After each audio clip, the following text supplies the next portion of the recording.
40대 여성입니다. 남편과 둘이 오순도순 살고 있는 한 가정의 아내이기도 하고요. 저는 특별할 것도 없고 대단한 사람도 아니지만요. 몇 년 전에 있었던 일 때문에 이렇게 사연을 보내게 됐어요. 시어머니 장례식장에서 벌어진 일인데 아직도 그날 생각하면 온몸이 떨리고 실감이 안 나네요. 그 이야기를 처음부터 차근차근 해보겠습니다. 어디서부터 시작해야 할지 모르겠지만 아무래도 제 이야기를 먼저 해야 할 것 같네요. 저는 어릴 때 아버지를 여의고 엄마랑 단둘이 컸어요. 엄마는 건물 청소 일을 하셨는데 새벽에 나가시고 저녁 늦게 들어오시니까 어릴 때부터 저 혼자 밥해 먹고 혼자 사는 게 일상이었어요. 학교 끝나고 빈집에 들어오면 냉장고에 엄마가 아침에 써놓은 쪽지가 붙어 있었습니다. 밥 데워 먹어, 라면 먹지 말고 국 끓여 먹어, 그런 짧은 말들이요. 그 쪽지가 그날 하루 엄마랑 하는 유일한 대화인 날도 많았어요. 친구들이 학교 끝나고 엄마 손잡고 학원 가는 걸 보면 부러웠지만 그런 티를 내면 엄마가 마음 아파하실까봐 입 밖으로 꺼내지 못했죠. 형편이 넉넉하진 않았지만 그럼에도 엄마가 유독 신경 쓰신 게 하나 있었는데 바로 저의 공부였어요. 자신은 배움이 짧아서 평생 남의 건물 바닥을 닦고 사는 거라고, 딸은 꼭 좋은 대학 가서 제대로 된 직업을 가져야 한다고 늘 말씀하셨거든요. 그 말이 마음에 남아서 열심히 했어요. 그러다 보니 고등학교 때부터 성적이 잘 나왔어요. 제 성적을 볼 때마다 엄마가 그렇게나 좋아하시더라고요. 마치 자신이 시험 붙은 것처럼 동네 아줌마들한테 자랑을 하고 다니셨대요. 그걸 나중에 옆집 아주머니한테 전해 듣고서 웃으면서도 마음이 찡했어요. 이후에 저는 서울에 있는 대학교 화학공학과에 합격했어요. 등록금은 장학금이랑 학자금 대출로 해결했고요. 대학을 졸업하고 나서는 화장품 회사 연구개발팀에 취직했어요. 원래 뷰티 분야 쪽을 하고 싶었던지라 일이 재미있었고 엄마한테 매달 용돈을 보내드릴 수 있게 된 것도 뿌듯했어요.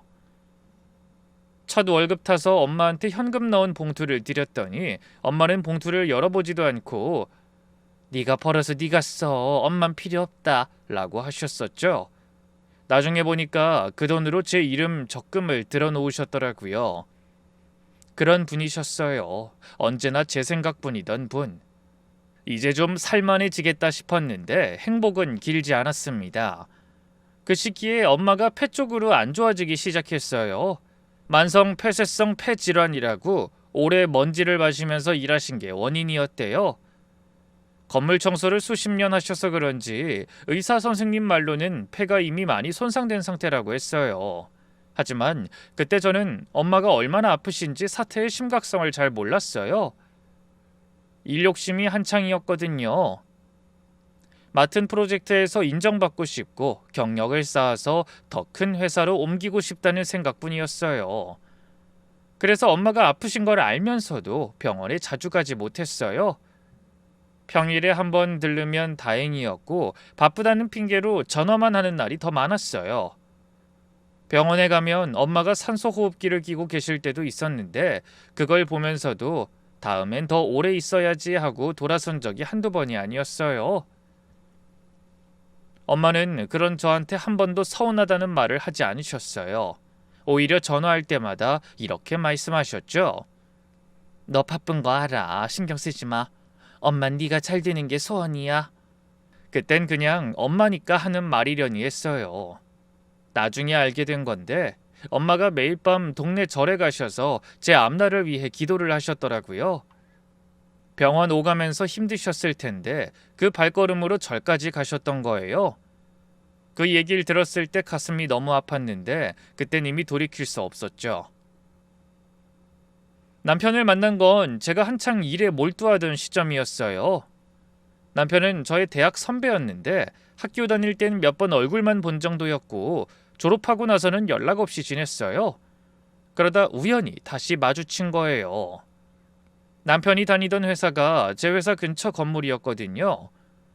점심시간에 길에서 딱 마주쳤는데 저는 처음에 누군지 알아보지 못했어요. 남편 쪽에서 먼저 혹시 유진이 아니야? 라고 했고 그제야 아 선배! 하고 인사를 했죠. 남편은 저희 회사 근처에 있는 기업 총무팀에서 일하고 있었어요. 그렇게 우연히 마주친 뒤 남편이 저에게 꾸준히 연락을 해왔어요. 퇴근하고 밥 한번 먹자. 근처에 괜찮은 데 생겼다. 그런 식으로요. 저는 솔직히 처음에는 그냥 오랜만에 만난 지인이니까 밥 먹자고 하는 줄 알았어요. 게다가 사람이 워낙 순수하고 솔직한 성격이라 제가 좋아서 연락하는 건지 원래 사교적인 건지 구분이 전혀 되지 않았거든요. 좋으면 좋다, 싫으면 싫다, 모르면 모른다. 돌려 말하는 걸 못하는 사람이기도 하고요. 한 번은 같이 밥을 먹다가 제가 오빠는 주말에 뭐 해요? 라고 물었더니 한참 생각하다가 딱히 없는데 같이 뭐 할래? 라고 답하더라고요. 그런데 그게 데이트 신청인지 그냥 심심한 건지 알 수가 없는 거예요. 표정도 똑같고 말투도 똑같으니까요. 나중에 사귀고 나서 그때 그거 고백이었어? 라고 물으니까 당연하지 라고 하더라고요. 겉으로 볼 땐 전혀 안 그래 보였거든요. 그렇게 몇 달간 퇴근하고 같이 밥을 먹으면서 이 사람의 진심이 조금씩 보이기 시작했어요. 제가 야근하는 날이면 꼭 밥은 먹었어? 라고 문자가 왔고 제가 감기에 걸렸다고 하면 다음날 약국 봉지를 들고 회사 앞에 서 있는 사람이었죠. 그래서 결국 저희는 진지하게 만남을 시작했어요. 정식으로 만나고 나서 더 확실하게 느꼈는데 이 사람은 화려하거나 가슴 뛰게 만드는 타입은 아니라는 거예요. 깜짝 선물도 없고 달콤한 말도 못하고 분위기를 만드는 것도 서툴러요. 대신 옆에 있으면 불안하지 않았어요. 약속을 하면 무조건 지키고 자기가 한 말을 끝까지 책임지는 사람이었거든요. 저는 어릴 때부터 혼자 밥 먹고 혼자 자고 뭐든 알아서 해야 하는 환경에서 자랐으니까 누군가가 일관되게 옆에 있다는 것 자체가 되게 큰 의미로 다가왔어요. 남편이랑 만난 지 1년 정도 됐을 쯤이었어요. 엄마가 결국 돌아가셨어요. 어느 날 새벽에 병원에서 연락이 왔고 택시를 타고 달려갔을 땐 이미 늦은 뒤였죠. 그때 저는 완전히 무너졌어요. 엄마가 아프신 걸 알면서도 일 핑계로 자주 가지 못했던 죄책감이 한꺼번에 밀려왔어요. 마지막에 뭐라고 하셨을까? 혼자 얼마나 무서우셨을까?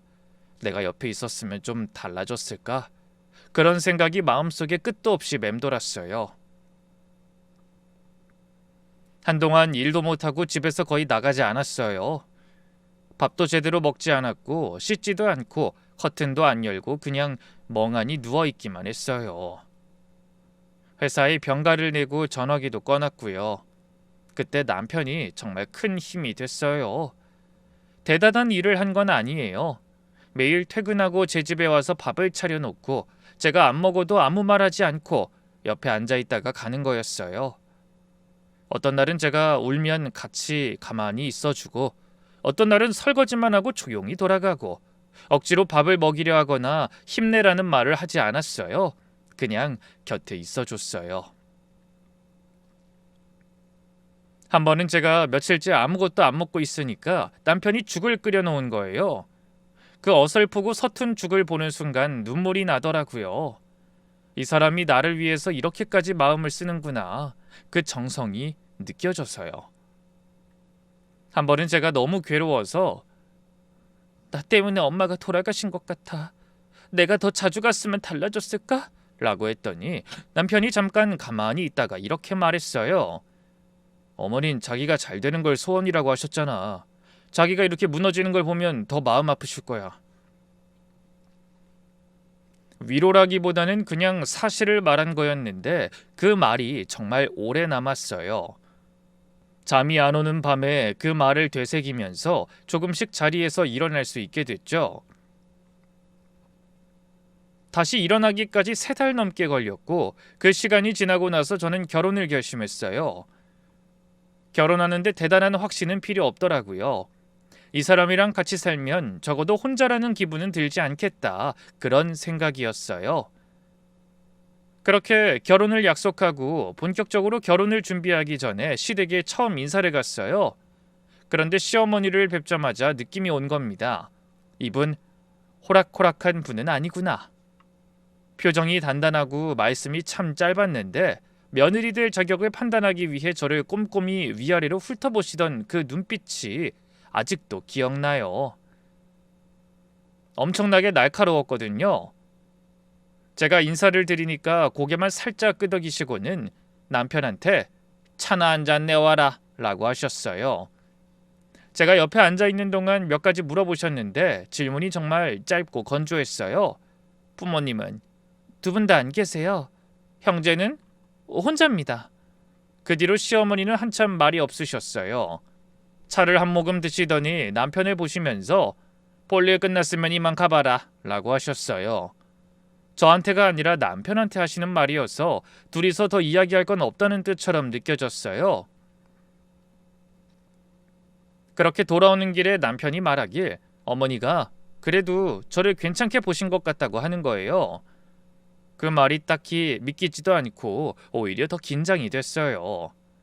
괜찮다는 게 좋다는 뜻은 아니니까요. 그렇게 저희는 결혼을 했습니다. 결혼을 하고 나서야 시댁 상황을 좀 더 자세히 알게 됐죠. 시어머니가 저를 마음에 들어하지 않는 게 점점 피부로 느껴졌는데 나중에 남편의 친척한테서 그 이유를 간략히 전해들을 수 있었어요. 부모님이 두 분 다 안 계시고 제가 평소에도 좀 우울해 보인다는 이유였대요. 이해는 갑니다. 시어머니 입장에서는 며느리가 밝고 활기찬 사람이면 좋겠는데 저는 원래 말수가 적고 표정이 별로 없는 편이거든요. 엄마를 잃은 뒤로는 더 그랬고요. 그렇다고 시어머니가 시집살이를 대놓고 하시는 건 아니었어요. 구박하거나 그런 것도 아니었고요. 다만 선물을 드리면 응 한마디, 안부 전화를 드려도 그래 한마디, 뭘 해도 반응이 없으셨어요. 한 번은 어버이날에 갈비찜을 정성껏 해갔는데 한 젓가락 드셔보시더니 간이 좀 그렇다고만 하시는 거예요. 남편은 옆에서 맛있다고 먹고 있는데 시어머니는 그 후로 쳐다보지도 않으셨어요. 또 한 번은 시어머니 생신에 미역국을 끓여갔는데 드시지도 않고 요즘 국은 별로다 라고 하시더라고요. 나중에 남편한테 물어보니까 어머니는 원래 미역국을 좋아하신다고 하더라고요. 결국 제가 끓인 거라고 안 드신 거였죠? 그때 좀 서러웠어요. 또 한 번은 시어머니 집에 갔다가 현관에서 신발을 신고 있는데 뒤에서 시어머니가 남편한테 쟤는 언제 봐도 그늘이 져 있다 라고 말씀하시는 걸 들은 적도 있어요. 일부러 들으라고 하신 건 아니었겠지만 그 말이 꽤 오래 가슴에 남았어요. 그런 무관심과 무시가 때로는 구박보다 더 힘들었어요. 남편한텐 차마 말하지 못했지만요. 남편도 어머니 성격을 아니까 저에게 미안해하는 게 보였는데 거기에 짐을 더 얹고 싶진 않았어요. 시어머니가 그렇게 차갑고 냉철한 성격이 된 데는 이유가 있었어요. 아들만 넷을 키우셨거든요. 그러니까 남편의 형제가 셋이나 있다는 거죠. 남자 넷을 혼자 힘으로 키우면서 살림도 바깥일도 다 감당하시려면 얼마나 단단해져야 했겠어요. 시아버지가 오래전에 뇌경색으로 돌아가시고 나서는 더 그러셨을 거예요. 혼자서 아이들을 이끌어야 하니까 약해질 틈이 없으셨던 거죠. 남편은 사형제 중 셋째였어요. 제일 큰형은 서울에서 중고차 매매업을 하는 사람인데 목소리가 크고 자기 주장이 강했어요. 모든 장남인 자기가 결정해야 직성이 풀리는 타입이에요. 가족 모임만 하면 맨 윗자리에 떡 앉아서 내 생각엔 말이야 로 시작하는 사람이거든요. 남들이 뭐라고 해도 자기 말이 끝나기 전엔 끼어들지 못하게 하는 스타일이고요. 둘째 형은 경기도 쪽에서 건축자재 유통업을 하고 있었는데 겉으론 큰형 말에 맞장구를 치면서도 속으로는 자기 이득을 먼저 계산하는 타입이었어요. 집안 모임에 나오면 항상 돈 이야기를 먼저 꺼냈고 누가 얼마를 썼네, 그 돈은 어디서 났네 그런 얘기를 좋아했어요. 막내 도련님은 부산에서 일러스트레이터로 일하고 있다고 했는데 형제들 중에 유일하게 밝고 자유로운 성격이었어요. 잘 웃고 말도 잘하셔서 처음 보면 호감이 가는 사람이었죠. 그런데 그 자유로움 때문인지 집안일에는 관심이 별로 없었어요. 형들이 뭐라고 해도 그냥 뭐든 다 알겠어 하고 넘기는 편이었고 어머니한테도 명절에 얼굴 한번 비추는 게 거의 전부였어요. 올라와서 분위기를 밝게 만들어 놓고 하루 만에 조용히 다시 내려가는 그런 패턴이었죠. 이런 형제들 사이에서 남편은 존재감이 제일 없었어요. 어릴 때부터 내성적이고 조용한 성격 탓에 뭔가를 결정할 때 의견을 물어보는 사람이 없었대요. 시어머니도 성격이 뚜렷한 큰아들이나 말 잘 듣는 둘째를 더 의지하시는 편이었고 남편한테는 넌 알아서 하겠지가 입버릇이셨대요. 형들이 시끄럽게 의견을 낼 때 남편은 늘 구석에서 듣고만 있었다고 해요. 한 번은 남편이 이런 말을 한 적이 있어요. 어릴 때 밥상에서 반찬 하나 집으려고 하면 형들이 다 먼저 가져갔어. 그럼 어머니가 셋째야, 네 건 부엌에 있다 라고 하는 거야. 그 말을 웃으면서 하는데 전 딱히 웃기지 않았어요. 그저 남편이 안쓰러웠죠. 그래도 남편은 부모님 가까이 살면서 꾸준히 찾아뵙는 유일한 자식이었어요. 매번 시어머니 집에 가서 형광등 갈아드리고 수도꼭지 고쳐드리고 무거운 짐 옮겨드리고 그런 잔일을 도맡아 했거든요. 다른 형제들은 전화 한 통이면 끝이었지만 남편은 직접 몸을 움직이는 사람이었어요. 한 번은 시어머니 집 싱크대가 막혔을 때 큰아주버님한테 연락하니까 아유 업체 불러 딱 한마디 했다는 거예요. 그 이야기를 들은 남편은 퇴근하고 바로 가서 직접 뚫었고요. 저는 그런 남편이 대단하면서도 답답했어요. 이렇게까지 하는데 왜 인정을 못 받는지 속상했거든요. 어느덧 결혼하고 몇 년이 지났을 때였습니다. 시어머니가 갑자기 쓰러지셨어요. 남편한테 먼저 연락이 왔고 둘이 같이 서둘러 병원에 찾아갔죠. 그런데 시어머니가 받은 진단이 바로 만성 폐쇄성 폐질환이었어요. 그 병명을 듣는 순간 심장이 철렁 내려앉았어요. 엄마가 돌아가신 병이랑 같은 거였거든요. 같은 단어를 들은 순간 머릿속이 하얘졌어요. 의사 선생님이 상태를 설명하는 동안 남편 얼굴을 봤는데 남편 입술이 파랗게 질려 있더라고요. 저도 정신이 아득했지만 남편 앞에서 무너지면 안 될 것 같아서 꼭 참았어요. 의사 선생님은 어머니가 장기적인 관리와 간병이 필요하다고 했고 남편은 이 소식을 형제들한테 연락을 돌렸어요. 그런데 대답이 다들 가관이었어요. 큰아주버님은 내가 직접 가긴 어렵고 병원비라도 보탤게 라고 했고 둘째 아주버님은 나도 요즘 자금이 좀 묶여 있어서 일단 셋째네가 가까우니까 좀 봐주고 나중에 정리하자 라고 했습니다. 막내 도련님은 나도 지금 작업이 걸려 있어서 당장은 힘들고 좀 여유되면 올라갈게 라고 했답니다. 다들 나름의 사정을 댔고 이해는 됐어요. 하나하나 들으면요. 근데 결과적으로 시어머니 곁에 남은 건 저희 부부뿐이었잖아요. 저도 상황이 쉽지 않았어요. 회사에서 연구 업무를 맡고 있었는데 간병까지 하려면 시간이 도저히 맞지 않았거든요. 결국 상사한테 사정을 말하고 업무량이 적은 부서로 이동을 요청했어요. 연구개발에서 품질관리 쪽으로 옮겼는데 솔직히 하고 싶었던 일을 포기하는 느낌이라 속이 쓰렸어요.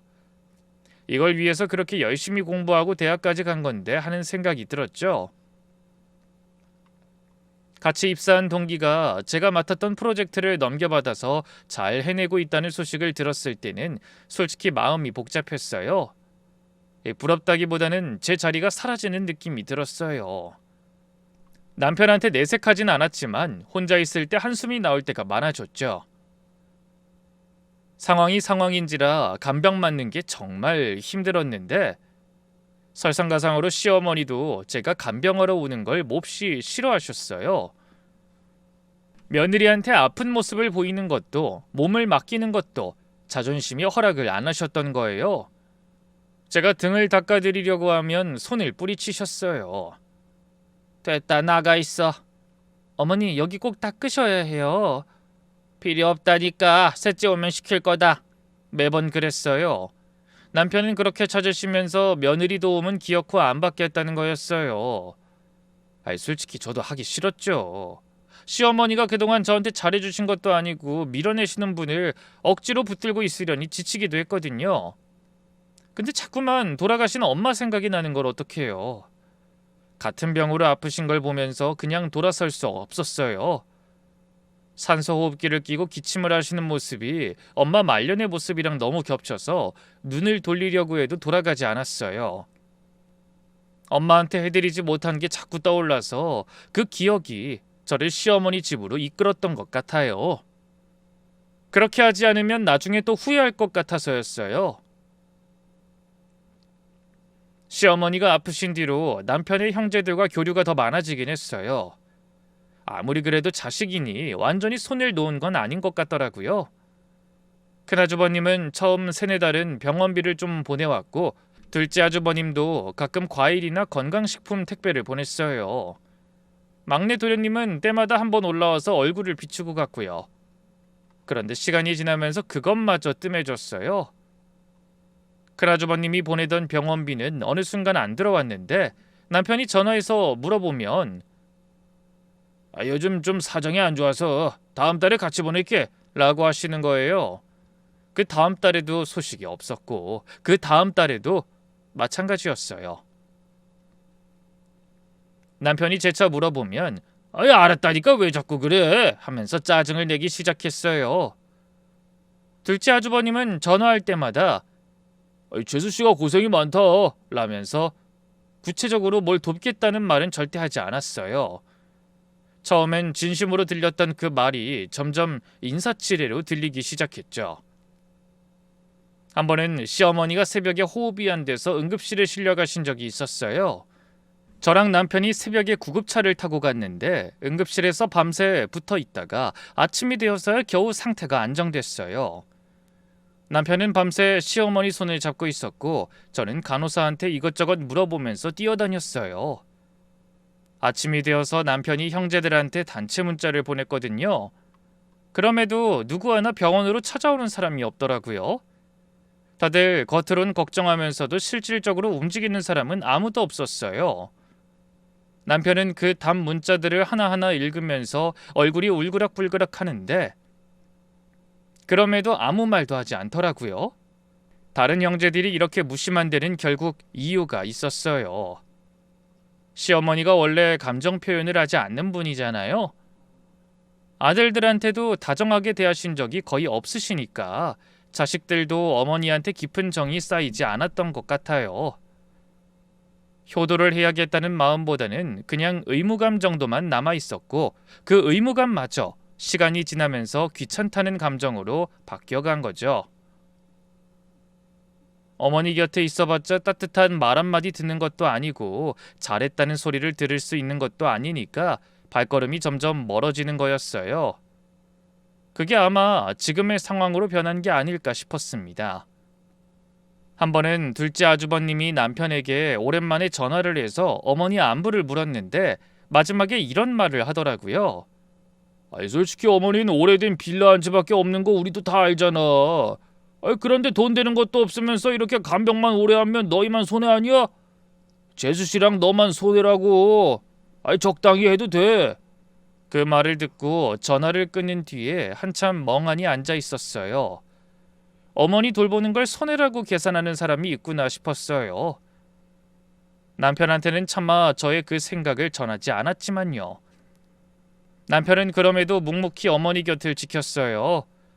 당신 생각은 어떠냐고 물으면 내 생각은 똑같지 뭐.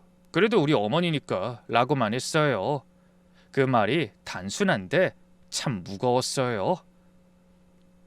간병이 1년을 넘기면서 시어머니한테 조금씩 변화가 생기기 시작했어요. 처음에는 저를 눈도 안 마주치시던 분이 제가 방에 들어가면 고개를 돌려 쳐다보시더라고요. 저에겐 엄청난 변화였어요. 그 전에는 제가 앞에서 춤을 춘다 해도 전혀 관심이 없으셨으니까요.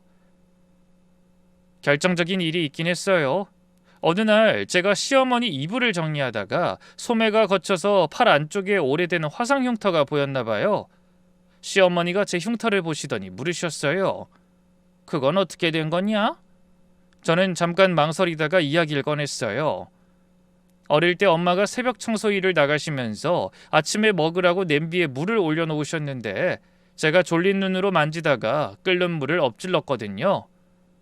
화상이 심해서 엄마가 일하다 말고 달려오셔서 저를 업고 병원까지 뛰어가셨어요. 병원비가 걱정됐을 텐데 엄마는 그런 소리 한 번도 하지 않으시고 매일 지극정성으로 치료해줬어요. 엄마는 그때부터 아무리 바쁘셔도 새벽에 출근하기 전에 반찬을 하나하나 해놓고 가셨어요.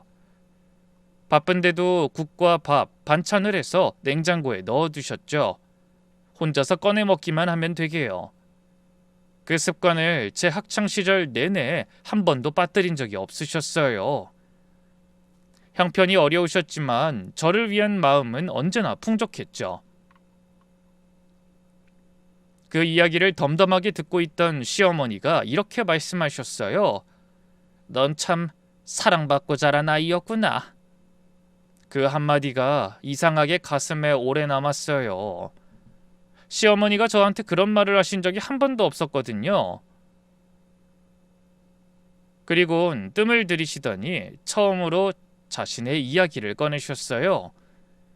아들 넷을 키우면서 얼마나 힘들었는지, 시아버지가 세상을 떠나고 혼자서 다 감당하면서 정말 모든 게 전쟁 같았다고 하시더라고요. 아이들 밥 먹이고 학교 보내고 빨래하고 다시 일 나가고 다른 누군가한테 기대고 싶었는데 기댈 데가 없어서 이를 악물고 살다 보니 그게 성격이 돼버렸다고요. 아들들한테 내색을 못하니까 아들들도 어머니가 원래 그런 사람인 줄 안다고 하셨어요. 남편이 죽고 나서 혼자 넷을 먹여 살려야 하는데 약한 모습 보이면 끝이라고 생각했어. 우리 시간에 빨래를 널었고 힘들다는 말 대신 잔소리를 했다. 그러다 보니 자식들한테도 따뜻한 말을 하는 법을 잊어버렸네. 많은 말씀을 하신 건 아니었는데 그날 그 짧은 이야기가 제 안에서 뭔가를 바꿔놨어요. 어머니도 혼자서 버텨온 사람이구나. 다른 방식이었을 뿐이지 결국 같은 무게를 지고 살아온 사람이구나 싶었죠. 그리고 그게 아마도 시어머니가 저한테 마음을 열기 시작한 계기였던 것 같아요. 자신도 혼자서 자식을 키운 사람이고 저도 혼자 남겨진 아이였으니까 서로의 이야기에 뭔가 통하는 게 있었던 것 같아요.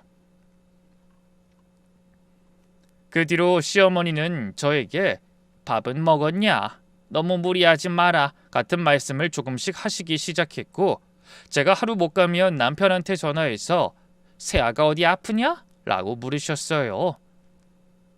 한 번은 시어머니가 침대 옆 서랍에서 귤 2개를 꺼내시면서 어제 둘째가 보내왔는데 네 거 빼놨다 라고 하시는 거예요.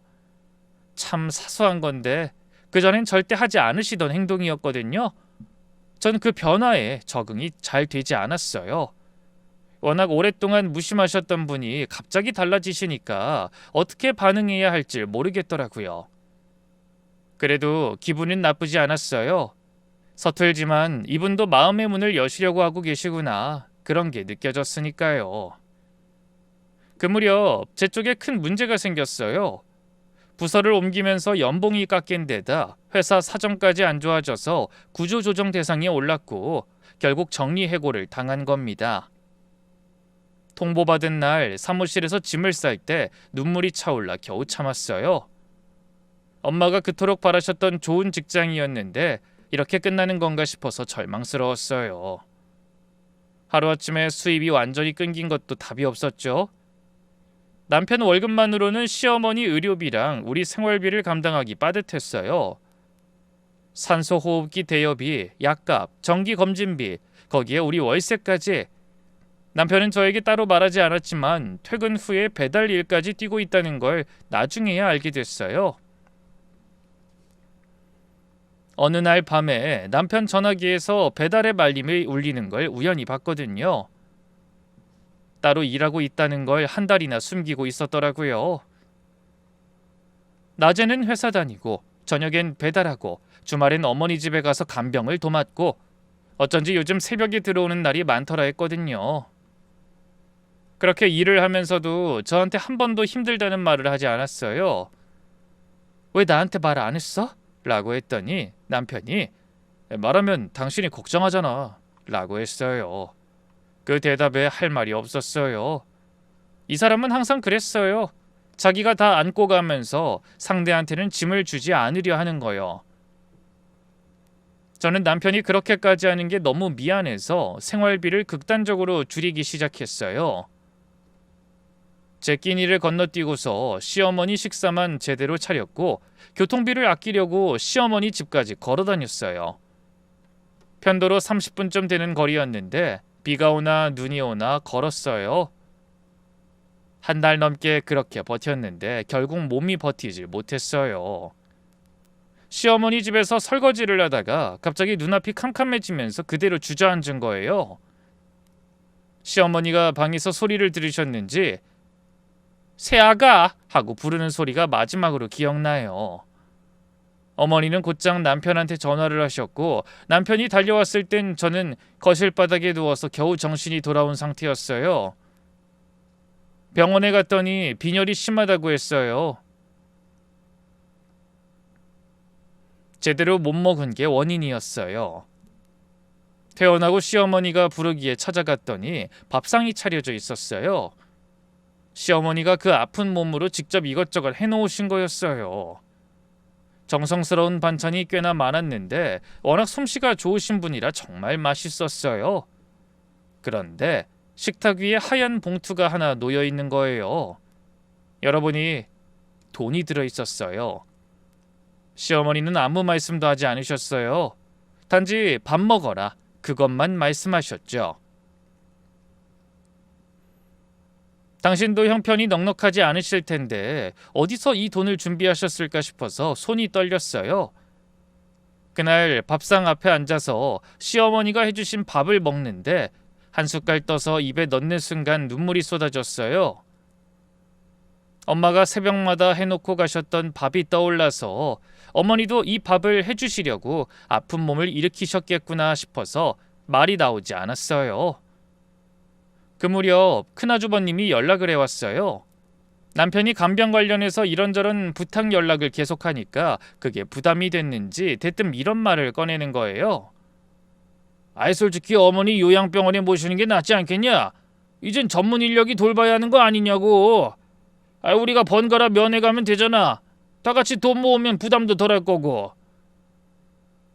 형은 지난 몇 년 동안 면회는커녕 집으로 병문안도 오지 않았잖아. 근데 요양원에 보내자고?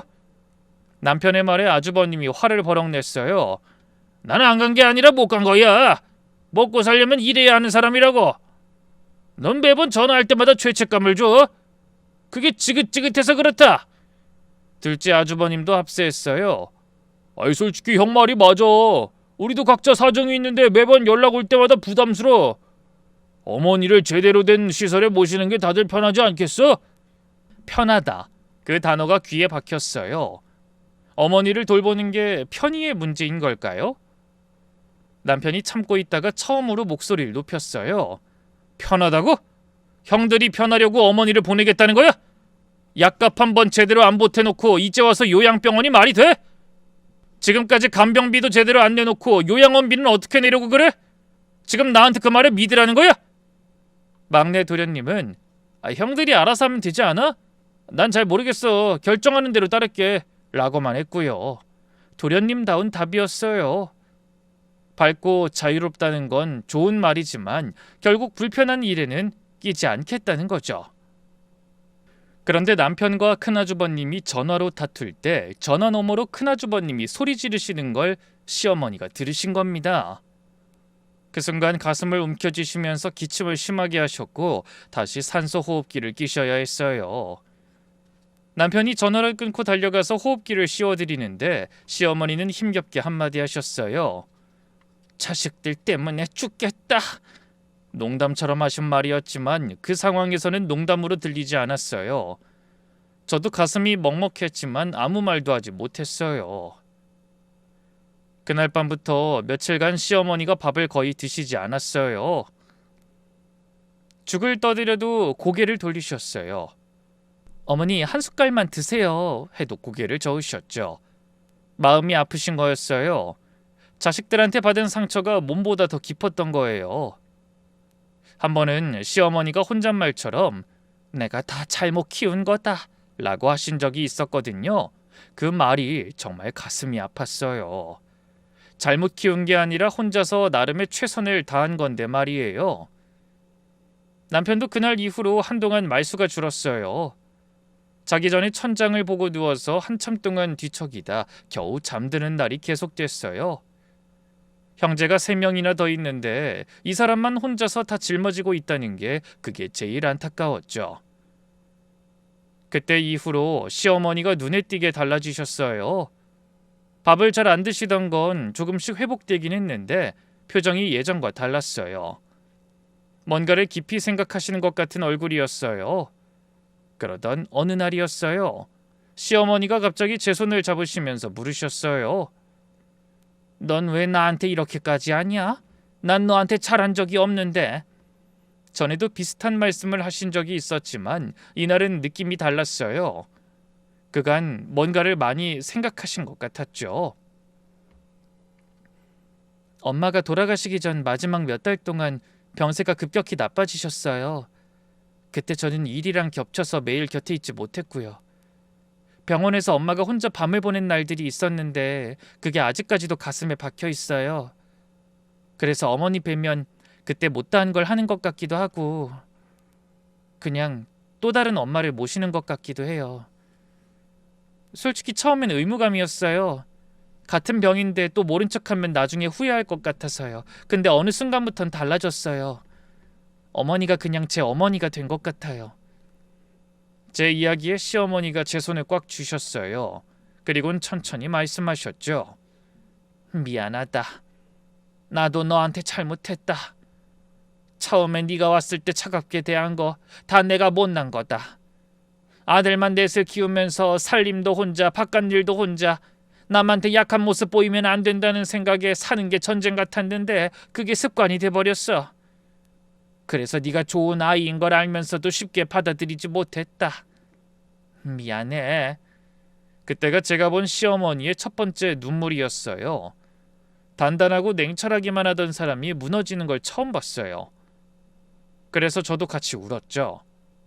그렇게 두 사람이 마주 앉아서 한참을 울었는데 그 눈물이 몇 년간 쌓인 벽을 한꺼번에 녹여버린 것 같았어요. 그날 이후로 시어머니와 저 사이에는 이전과는 확실히 다른 뭔가가 생겼어요. 말로 설명하기는 어려운데 굳이 말하자면 신뢰 같은 거였죠. 그런데 어느 날부터 시어머니의 행동이 좀 달라졌어요. 평소에는 하루 종일 누워 계시던 분이 갑자기 옷장을 열어 안 입는 옷을 봉투에 담기 시작하셨어요. 서랍 속 오래된 서류들을 하나씩 꺼내서 정리하시고 사진첩을 넘기시면서 혼잣말도 하셨어요. 한 번은 시아버지 사진을 한참 보시다가 이 양반이 일찍 가버려서 내가 이 고생이다 라고 중얼거리셨는데 투덜거리시면서도 사진을 정성스럽게 닦으시더라고요. 어머니 뭐 하세요? 묵은 거 정리하는 거다. 그 이상은 말씀을 안 하셨어요. 또 며칠 뒤에는 어딘가로 전화를 거시더니 누군가를 집에 부르셨어요. 제가 누구냐고 여쭤봤더니 아는 사람이다. 넌 잠깐 밖에 나갔다 와라 라고 하셨어요. 시어머니 성격을 아니까 더 캐묻지 않고 나갔죠. 동네 슈퍼에 가서 장을 보고 1시간쯤 뒤에 돌아왔는데 그 사람은 이미 가고 없었고 시어머니는 침대에 누워 계셨어요. 그런데 이상할 정도로 표정이 편안하셨어요. 그동안 제가 본 시어머니 얼굴 중에 가장 평화로운 얼굴 같았어요. 뭔가 큰 짐을 내려놓은 사람처럼요. 누구를 만나셨는지 무슨 이야기를 하셨는진 몰랐어요. 남편한테 물어봐도 모른다고 했고요. 그런데 그날 저녁에 시어머니가 제 손을 잡으시면서 이렇게 말씀하셨습니다. 지금까지 고마웠다. 이분이 평소에 그런 말씀을 하시는 분이 아니거든요. 지금까지 한 번도 고맙다라는 말을 들은 적이 없었거든요. 아마도 그때가 처음이었죠. 제가 어머니 갑자기 왜 그러세요? 라고 했더니 조용히 웃으시면서 그냥 한번 말해보고 싶었다 라고 하셨어요. 웃긴 했는데 속으론 가슴이 철렁했어요. 물건을 정리하시는 것, 누군가를 부르신 것, 그리고 이런 말씀까지 뭔가를 마무리하고 계신 것 같다는 느낌이 들었어요. 그게 뭔지는 알 수 없었지만 불안했어요. 남편한테 어머니가 요즘 좀 이상해. 자꾸 정리를 하시는데 라고 했더니 남편도 걱정이 되는 눈치였지만 어머니 성격에 물어봐도 말씀 안 하실 거야 라고 하더라고요. 그래서 그냥 지켜볼 수밖에 없었어요. 어느 날부터 시어머니의 상태가 급격히 나빠졌습니다. 기침이 잦아지고 산소 호흡기를 끼고 있어도 숨이 가쁜 날이 많아졌어요. 담당 의사가 저희 부부를 따로 부르더니 이제 시간이 얼마 남지 않았습니다 라고 했어요. 각오는 하고 있었지만 실제로 그 말을 들으니까 다리에 힘이 풀리더라고요. 남편이 형제들한테 전화를 돌렸어요. 형, 어머니 상태가 많이 안 좋아.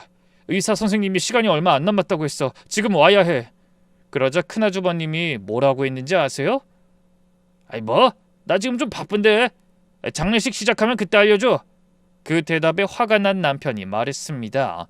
형, 어머니 아직 살아 계신다고. 지금 와야 한다니까. 아이 거기까지 가는데 오래 걸린다니까. 정리되면 연락해. 그리고는 전화를 끊었어요. 장례식 시작하면 알려달라는 말을 어떻게 할 수 있을까요? 살아있는 어머니의 임종을 보지 않겠다고, 돌아가시면 그때 오겠다고 한 그 말을 옆에서 들으면서 귀를 의심했어요. 둘째 아주버님도 비슷했어요. 나도 지금 당장은 어려운데 상황 보고 알려줘. 알려주면 뭐가 달라지는데요? 막내 도련님은 아예 전화도 받지 않았어요. 3번을 걸었는데 3번 다 안 받았어요. 남편은 전화를 내려놓고 한참 서 있었어요. 아무 말도 하지 않았지만 어깨가 심하게 떨리고 있었어요. 저도 어이가 없어서 아무 말이 나오지 않았어요. 이런 사람들이 있다는 게 믿기지 않았거든요. 시어머니는 그때 이미 의식이 거의 없으셨어요. 눈을 감고 계셨고 숨소리만 겨우 들렸어요. 저와 남편이 양쪽에서 손을 잡고 밤을 새웠어요. 남편은 시어머니 손을 꼭 잡고서 한마디도 하지 않았어요. 저는 시어머니 이마를 닦아드리면서 속으로 기도했어요. 한 번만이라도 눈을 떠주시라고요. 병실 시계 소리가 유난히 크게 들리는 밤이었어요. 남편이 한참 만에 입을 열어서 어머니 저 여기 있어요 라고 했는데 시어머니는 여전히 아무 반응이 없으셨어요. 그 순간이 정말 길었던 것 같아요. 새벽 무렵이었습니다. 시어머니가 갑자기 눈을 살짝 뜨신 거예요. 의식이 완전히 돌아온 건 아닌데 뭔가를 느끼신 것 같았어요. 남편을 보시더니 간신히 왔구나 라고 하셨어요. 남편이 서둘러 네 어머니 여기 있어요 라고 했는데 이 모습을 보는 제가 숨이 다 막히는 것 같았어요. 이윽고 시어머니가 고개를 제 쪽으로 돌리셨어요. 저를 알아보신 것 같았어요. 그리고 이렇게 오랜 시간에 걸려 이렇게 말씀하셨죠. 고생했다 아가. 그 한마디에 지난 시간이 전부 담겨 있었어요. 처음에 저를 밀어내시던 것, 점점 마음을 여시던 것, 봉투를 놓아두시던 것, 고마웠다고 하시던 것, 그 모든 게 이 한 단어로 돌아온 거였어요. 저도 어머니 손을 잡고 감사하다고 했어요. 그 말에 시어머니는 아주 살짝 웃으신 것 같았어요. 확실하진 않아요. 눈물 때문에 잘 안 보였거든요. 그 말씀을 끝으로 다시 눈을 감으셨고 그날 아침에 돌아가셨어요. 시어머니 손이 식어가는 걸 느끼면서 엄마가 돌아가시던 밤이 겹쳤어요. 또 이렇게 보내는구나. 그런 생각이 들었어요. 그렇게 남편과 저는 장례 준비를 했습니다. 그런데 예상 못한 사람이 찾아왔어요. 시어머니가 며칠 전에 집에 부르셨던 그 사람이었어요. 알고 보니 법무사였더라고요. 시어머니가 생전에 유서와 공증 서류를 맡겨놓으셨던 거예요. 법무사가 서류를 건네면서 고인의 유언에 따라 장례 전에 유족에게 전달하라는 지시를 받았습니다. 라고 했어요. 저와 남편은 그 자리에서 처음 그 내용을 확인했죠. 유서에는 이렇게 적혀 있었어요. 첫째, 장례는 셋째 부부만 상주로 치를 것, 나머지 자식들은 장례에 참석하지 말 것. 둘째, 전 재산을 셋째와 며느리 앞으로 남길 것. 여기까지 읽었을 때도 충격이었는데 더 놀란 건 전 재산이라는 게 저희가 알고 있던 것과 달랐다는 거예요. 저희도 사실 오래된 빌라 한 채가 전부인 줄 알았어요. 다른 형제들도 다 그렇게 알고 있었고요. 근데 시어머니가 시아버지 돌아가신 뒤 수십 년간 아끼고 모아둔 적금과 예금이 따로 있었어요. 청소일, 식당일, 공장일 안 해보신 게 없으시면서 번 돈을 조금씩 넣어두신 거였어요. 그걸 아무한테도 말하지 않으셨고 거기 빌라 위에 시골에 작은 토지도 한 필지 갖고 계셨어요. 시아버지 고향 쪽 땅이라고 했어요. 형제들은 물론이고 남편조차 전혀 몰랐던 부분이었어요. 이분이 얼마나 혼자서 꾹꾹 눌러담고 사셨는지 재산 하나만 봐도 알 수 있었죠. 유서 마지막에는 어머니의 마음이 적혀 있었어요. 지난 몇 년간 내 곁을 지킨 건 셋째와 셋째 며느리 뿐이었다. 나머지 자식들은 내가 살아있을 때 오지 않았으니 죽어서도 올 필요 없다. 남편이 유서를 읽다가 손이 떨려서 종이를 놓았어요. 저도 다리에 힘이 풀렸어요. 시어머니는 그동안 이걸 전부 홀로 준비하신 거였어요. 몸이 다 망가져가는 와중에도 마지막까지 해놓고 가신 거예요. 법무사한테 들었는데 재산을 아들이 아니라 며느리 이름으로 남기신 것도 이유가 있었더라고요. 남편 앞으로 하면 형제들이 남편을 압박해서 나눠 가져갈 걸 아셨던 거예요. 며느리 앞으로 하면 법적으로 남편 형제들이 손을 댈 수 없다는 걸 법무사한테 확인까지 하고 그렇게 정하신 거였어요. 끝까지 치밀하셨죠. 저희는 시어머니의 유언대로 장례를 시작했어요. 남편이 처음에는 망설였어요. 하지만 결국 어머니가 남기신 마지막 뜻을 지키기로 했죠. 상주석에는 저희 부부만 앉았고 다른 형제들에게는 장례가 시작된 뒤에야 연락을 했어요. 어머니 돌아가셨다고만 알렸죠. 그러자 큰아주버님이 제일 먼저 왔어요. 장례식장에 들어서는 순간 상주에 저희 이름만 있는 걸 보고 얼굴이 굳었어요. 둘째 아주버님과 막내 도련님도 뒤따라 들어왔고요. 큰아주버님이 이게 뭐냐? 왜 우리 자리가 없어? 라고 했을 때 남편이 유서를 내밀었어요. 유서를 읽기 시작한 큰아주버님의 표정이 점점 변해갔어요. 어머니 재산이 자기 생각보다 훨씬 많다는 걸 알았을 때 눈이 커졌고 그 재산이 전부 남편과 저 앞으로 되어 있다는 걸 읽었을 때 얼굴이 벌겋게 달아올랐어요. 그리고 마지막 줄을 읽고서는 손이 떨리기 시작했죠. 이윽고 큰아주버님이 유서를 들고 소리를 질렀어요.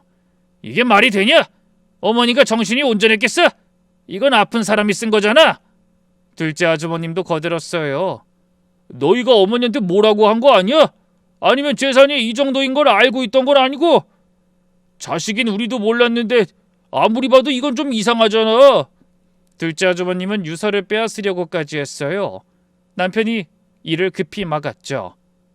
옆에서 상황을 보고 있던 막내 도련님까지 혹시 형수님이 재산 노리고 간병한 거 아니냐? 라고 했어요. 그 말을 듣는 순간 참고 있던 게 터졌어요. 지난 몇 년 동안 매일 시어머니 등을 닦아드리고 약을 챙기고 밥을 해드리고 새벽에 응급실에 달려가고 그 모든 시간을 재산을 노렸다는 한마디로 정리하더라고요. 저는 자리에서 일어나서 그 사람들을 똑바로 쳐다봤어요. 제가 워낙 조용한 사람이라 시댁에서 목소리를 높인 적이 한 번도 없었거든요. 그래서인지 제가 입을 여는 순간 세 사람이 다 멈칫했어요. 어머니가 몇 년간 아프실 때 제대로 찾아오지도 않으셨던 분들이 돌아가시니까 오래된 그 빌라라도 가져가시려고 오신 거 아니에요? 그럼 창피한 줄 알고 입 닫으세요. 어머니도 그걸 다 아셨던 거예요. 그래서 이렇게 준비하신 거고요. 장례식장에서까지 이러실 거면 나가세요. 어머니 유언에도 오지 말라고 적혀 있는 거 확인하셨죠? 장례식장이 조용해졌어요. 조문객들이 다 쳐다보고 있었죠. 큰아주버님이 뭐라고 하려다가 말을 삼켰어요. 그런데 그 다음이 가관이었어요. 형제들끼리 서로를 탓하기 시작한 거예요. 큰아주버님이 둘째 아주버님한테 너도 한 번도 안 했으면서 뭘 큰 소리를 치냐? 너 때문에 내가 더 안 간 거다 라고 했어요. 둘째 아주버님도 지지 않고 받아쳤어요. 형은 장남이잖아. 형이 가야지 왜 나한테 돌려? 형이 먼저 안 가니까 우리도 안 간 거잖아. 그러자 막내 도련님이 끼어들었어요. 난 형들이 안 가니까 안 간 거야. 형들이 본보기를 보였으면 나도 갔을 거야. 큰아주버님이 막내 도련님한테 넌 어머니 전화도 안 받았잖아. 그게 자식이 할 짓이냐? 라고 했더니 막내 도련님은 장례식 때 오겠다고 한 사람이 나한테 그런 말할 자격이 돼? 라고 받아쳤어요. 그 말에 큰아주버님 얼굴이 확 일그러졌고요. 서로 책임을 떠미는 꼴이 한심해서 더는 보고 있을 수가 없었어요. 조문 온 사람들이 다 보고 있는데 형제들끼리 소리를 지르면서 싸우고 있으니까 장례식장이 그야말로 아수라장이 된 거예요. 어머니 영정사진 앞에서 저러고 있으니 이 사람들이 정말 자식이 맞나 싶었죠. 남편이 조용히 말했어요. 다들 나가. 어머니 유언이다. 큰아주버님은 뭐라고 더 하려다가 주변 시선을 의식했는지 곧 입을 다물었어요. 조문객 중에 친척 어른들도 계셨는데 다들 말없이 지켜보고 있었어요.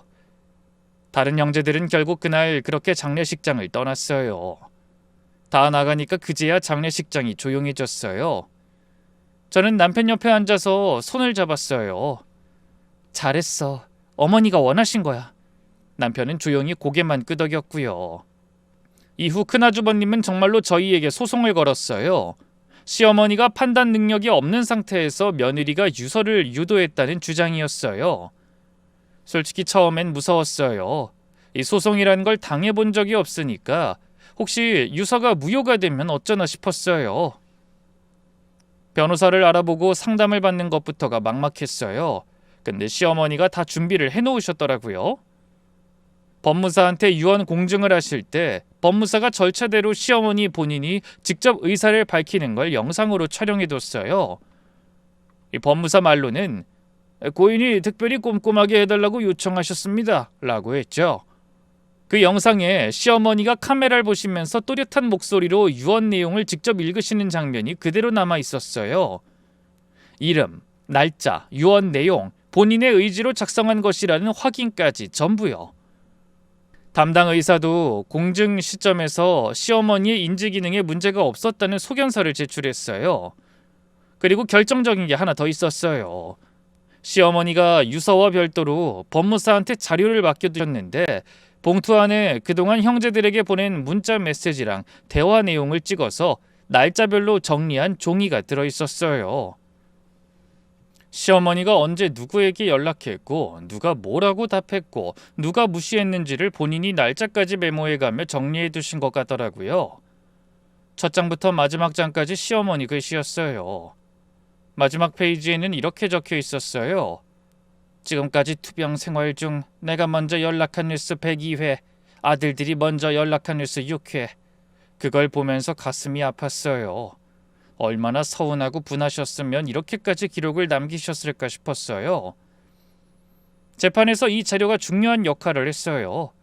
유언 공증 자체는 법무사가 절차를 지킨 거라 법적으로 하자가 없었고 의사소견서로 판단 능력도 확인이 됐어요. 거기에 이 기록들이 시어머니가 충동적으로 쓴 게 아니라 오랜 기간에 걸쳐 충분히 생각하고 결정하셨다는 걸 보여주는 보충 증거가 된 거예요. 아들들이 스스로 기회를 버렸다는 걸 시어머니 본인이 입증해 놓으신 셈이었어요.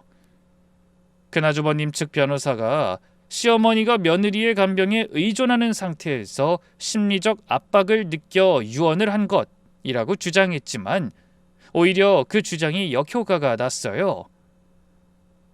법원에서 의존할 수밖에 없는 상황을 만든 것은 간병을 하지 않은 다른 자녀들이지 간병을 한 며느리가 아니다 라는 취지의 판단을 내렸거든요.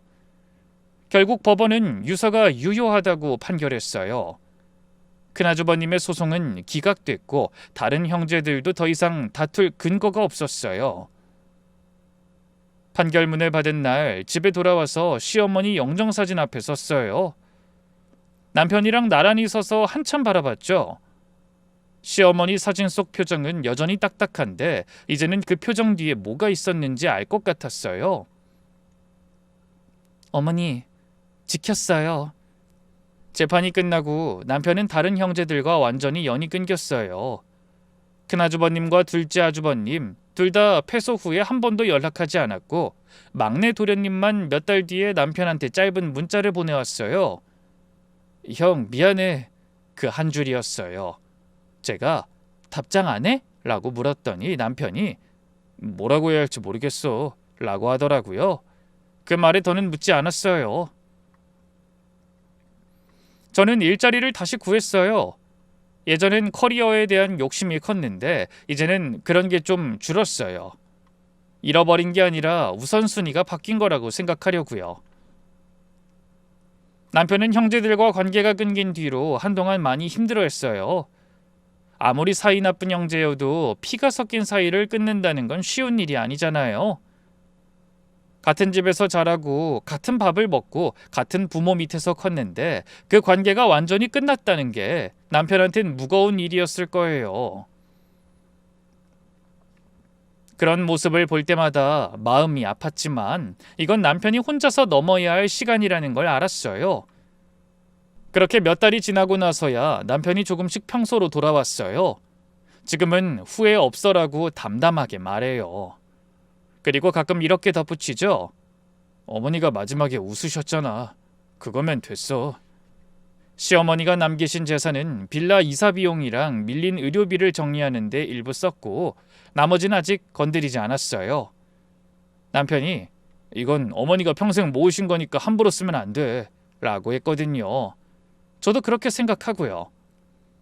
가끔 통장을 볼 때마다 시어머니가 청소일, 식당일, 공장일 하시면서 한 푼 두 푼 모으신 걸 생각하면 쉽게 손이 가지 않아요.